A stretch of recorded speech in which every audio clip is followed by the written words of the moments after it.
breast milk or formula 12-24 months. Continue breastfeeding or formula feeding as the primary source of nutrition. It's recommended to breastfeed for at least the first year and continue as long as both the mother and baby desire. Introduction of solids around 6 months. Start introducing solid foods around the age of 6 months, following the cues of your baby's readiness.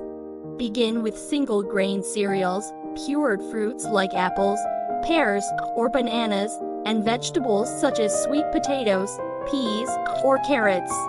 Protein sources. Introduce protein-rich foods like well-cooked and finely chopped meats, chicken, turkey, or beef, eggs, and legumes, beans or lentils.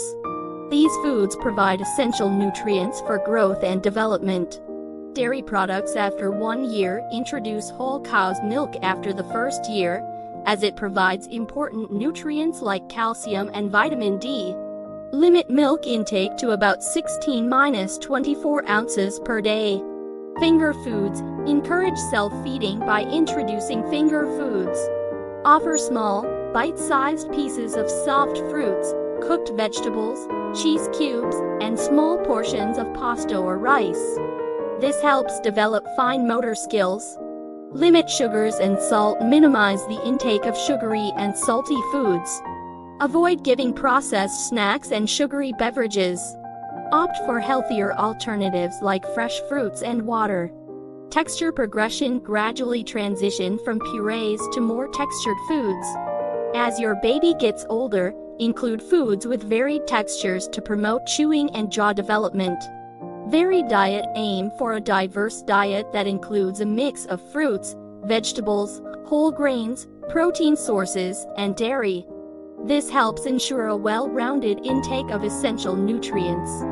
Hydration. Offer water in a soppy cup throughout the day, especially during meals and snacks.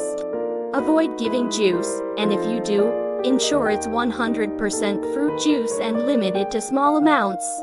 Monitor allergies. Introduce potential allergens one at a time and observe for any adverse reactions.